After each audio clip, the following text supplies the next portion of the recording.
Selamat petang, salam sejahtera. Isu hangat petang ini, pelantikan timbalan Perdana Menteri perlu ditangguhkan dahulu. Berita sepenuhnya.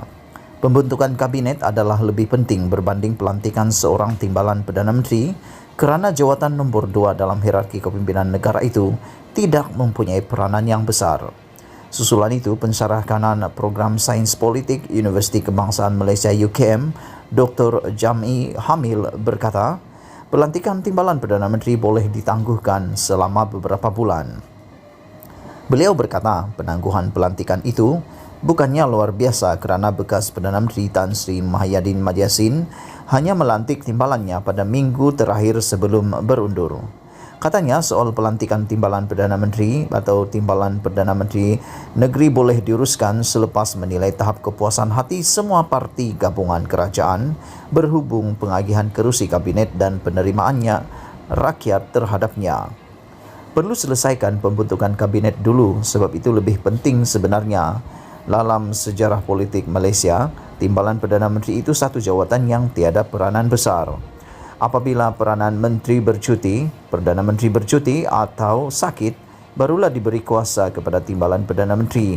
Malah, sejak era pemerintahan Tun Dr. Mahathir Mohamad, ramai timbalan Perdana Menteri tidak berpeluang jadi Perdana Menteri pun, katanya kepada BH hari ini. Kerusi timbalan Perdana Menteri kini menjadi tumpuan utama dengan calon daripada Bersatu iaitu Datuk Seri Hamzah Zainuddin dan Datuk Seri Azmin Ali disebut-sebut akan dilantik. Pada masa yang sama, beberapa parti Sabah dan Sarawak turut mendesak supaya pemimpin dari dua negeri itu dilantik timbalan Perdana Menteri. Ditanya siapa yang akan menggalas tugas sebagai pemimpin nombor 1 negara sekiranya Perdana Menteri bercuti atau ada masalah kesihatan, Jami berkata ia boleh disandang Menteri Kanan. Katanya ia bersamaan dengan amalan Kerajaan Perikatan Nasional PN sebelum ini yang mempunyai beberapa Menteri Kanan. Tidak semestinya melantik Menteri Kanan dalam kabinet kerana dari dulu Menteri yang memegang portfolio pertahanan, pendidikan, luar negara dan kewangan dianggap sebagai Menteri Kanan. Cuma istilah itu diperkenalkan secara rasmi ketika pentadbiran Muhyiddin, katanya.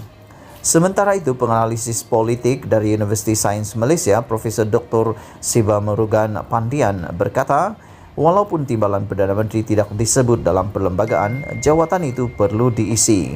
Katanya, ini mengambil kira keadaan negara yang berdepan krisis kesihatan dan ekonomi.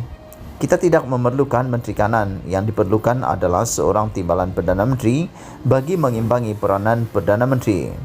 Walaupun tidak wujud dalam perlembagaan dan tiada punca kuasa sekurang-kurangnya, dalam keadaan kritikal tertentu kita ada seseorang yang boleh memangku tugas Perdana Menteri kerana negara tidak boleh dibiarkan dalam keadaan tidak menentu, katanya.